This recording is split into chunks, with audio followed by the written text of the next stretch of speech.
কোয়েলকে নিয়ে অনির্বাণকে নতুন করে সংসার পাতার সিদ্ধান্ত জানিয়ে এবার এক মুহূর্ত অপেক্ষা না করে বাড়ি ছেড়ে চলে যাওয়ার সিদ্ধান্ত নিল রাই। হ্যাঁ বন্ধুরা, ভিডিওতে রাইতে দেখতে থাকুন। হঠাৎ করে তীব্র যন্ত্রণা নিয়ে যখন অনির্বাণ বিছানায় শুয়ে কাতরাতে থাকে, ঠিক সেই মুহূর্তে রাই নিজের লাগেজ নামিয়ে প্যাকিং করা শুরু করে দেয়। আর রাইকে বারবার জিজ্ঞেস করা সত্ত্বেও কোনোরকম কোনো উত্তর না মিলে অনির্বাণ এক পর্যায়ে তীব্র মাথা ব্যথা যন্ত্রণা নিয়ে দাঁড়িয়ে পড়ে রাইকে বলতে থাকে যে, রাই তুমি কোনো কথার উত্তর দিচ্ছ না কেন বলো তো? তখন থেকে আমি বিছানায় শুয়ে কাতরাচ্ছি, তা সত্ত্বেও তুমি দেখেও না দেখার ভান করছো। এমন তো নয় যে তোমাকে আমি এই জিনিসটা জানিনি, তাহলে তুমি একবারও এই ঘরে এসে আমার খবর নেওয়ার চেষ্টা করলে না কেন বলো তো? দেখি কথা বলা মাত্র রাই কোনো রকম কোনো উত্তর না দেওয়া অনির্বাণ বলতে থাকে যে, কিছু বলবে? তুমি প্যাকিং কেন করছো বলো তো?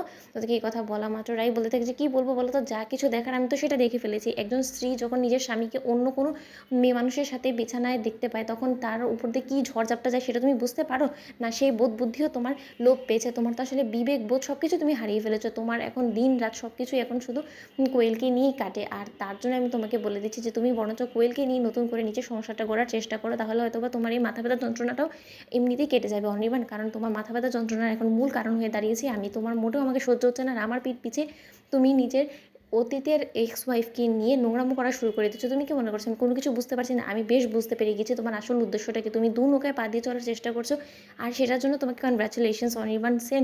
কিন্তু তার শর্ত, তুমি যে খেলায় নেমেছো সেই খেলায় আমাকেও তুমি মোটেও তোমার পাশে পাবে না। কারণ আমি তোমার মতন একটা নোংরা প্রজাতির পুরুষের সাথে আর যাই হোক না কেন, এক ঘরে থাকা তো দূরে থাক, এক বাড়িতেও অবধি থাকবো না। তাই আমি চলে যাচ্ছি আমার বাড়িতে। ওদিকে এই কথা বলা মাত্র অনির্বাণ বলতে থাকে, তুমি কী সব ভুলভাল বলছো বলো তো?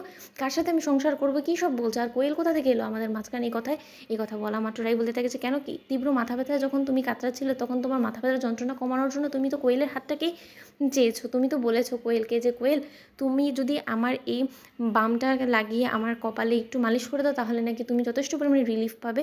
তাহলে কোয়েলকে বিছানা অবধি তো তুমিই ডেকে এনেছো, তাই না? তাহলে আবার তুমি এখন এমন ন্যাকা সাজছ যে তুমি ভাজা মাছটা উল্টে খেতে পারো না? শোনো, আমার সামনে না এরকম ন্যাকা সাজার কোনো প্রয়োজন নেই অনির্বাণ।